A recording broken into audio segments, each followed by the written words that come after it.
Boxing King Media in association with Boxro, Ben Shalom of Sky.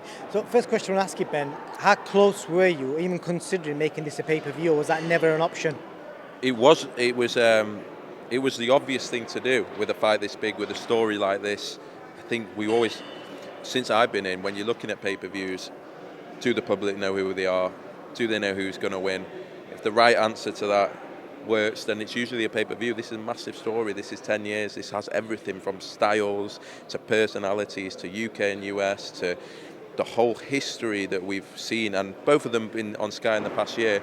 Could have easily been, but fair play to Sky. They've made a super fight happen. They've backed me to make it happen. Not on box office. I think we think it can be so big for the sport, not just women's boxing, but for the sport in terms of bringing new audiences and eyeballs to the sport. And that in the end, they've made a massive commitment to make sure this is not on box office, which is unbelievable for us, unbelievable for the fans. Could have been a lot of money to make off this fight, and I hope. And even the fighters, obviously they're being paid extremely well, but I think they all understand the most amount of people that can watch this, the better. And it's going to be historic on September the 10th.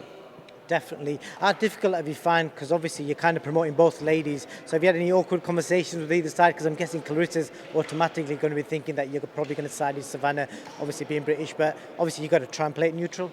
I'm trying. Obviously, we had that moment in Cardiff. Look, with Savannah, we've done a few fights together now. Mick Hennessy's been great with me. Really good. You get some promoters that want to battle and this and that. To be fair, Mick has been great with me.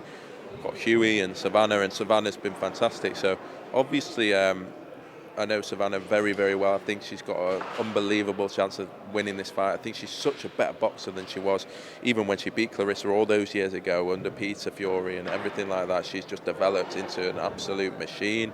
Boxing IQ is off the scale. People think it's just puncher v boxer. It's not. She is a serious boxer. But Clarissa, you can't help but admire her. Like, I've been around her as well now recently. She fought for us in Cardiff. She's got an aura. She's a superstar.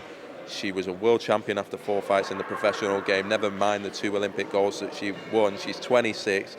She has, believe me, gone against so much adversity. She couldn't even get a TV broadcast deal in the US. She had to do everything herself. She was doing her own pay-per-view. She was headlining. She's so headstrong. What she has done for women's boxing is incredible. And now she's fighting in the UK because the US haven't taken to women's boxing the same way it has done in the UK. But I promise you, they're going to be taking note of September the 10th and wishing that perhaps they got behind Clarissa even more. But she is a superstar, and credit to both girls. I'm behind both of them. I think what they're doing is amazing, and I just can't wait. Definitely. And then obviously on the undercard, it's no secret that it appears to be a bidding war for Hannah Rankin between yourself and Eddie Hearn. So how confident are you that you're going to be able to outbid Eddie for Hannah's signature? I didn't know that. We were always trying to make the Hannah-Tasha fight. I think that's one Tasha and Hannah won, but let's see. I don't want to speak out of turn. Other promoters, even Hannah's team, have got to decide what they want to do. We'd love to make that fight. I think it's a fantastic fight. It's another big women's unification in the UK. And I think it would be massive, but we'll see. We'll see what Hannah wants to do. Obviously, in her position, she's obviously going to go for the most money. So if the money's the same on both sides, why should it be Sky?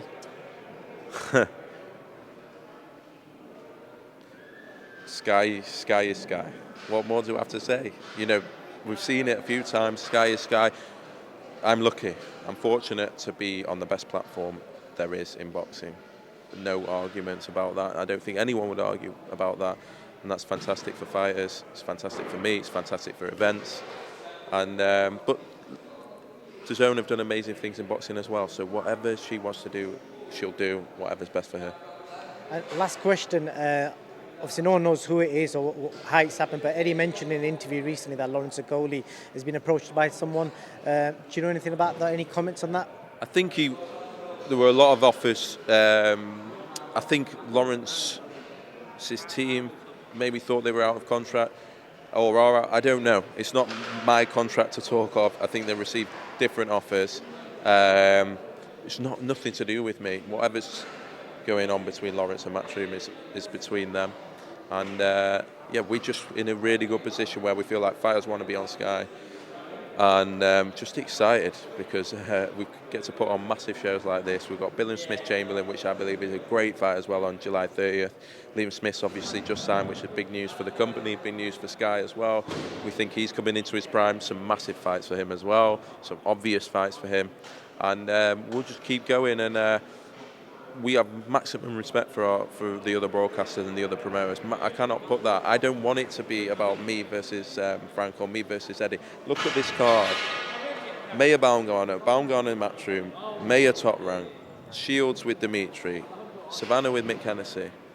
That's what happens when promoters can come together and can make fights happen, and everyone can win in certain situations. And that's what happens on September the 10th. And I don't want to get into battles with promoters, because all it does is make fights not happen.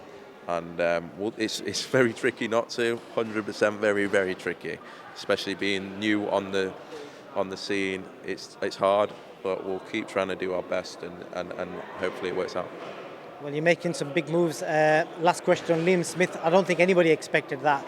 It's come out of the blue. So the obvious fight everyone's talking about is the Chris Eubank Jr. fight. Is that in negotiations, and is that possible? It is. It's a massive fight. I'm a massive admirer of Chris Eubank Jr. I wanted to see him in big fights as a boxing fan. I think Liam Smith is a massive fight. I think that's a fight that everyone wanted to see as soon as we signed him. That's what everyone was talking about. But Chris will decide what he wants to do. But yeah, it's a big, big fight, and fingers crossed it will happen. Ben, thank you for your time. You're doing a great job. So I look forward to this fight. It's some good times ahead. Cheers, mate. Thank you.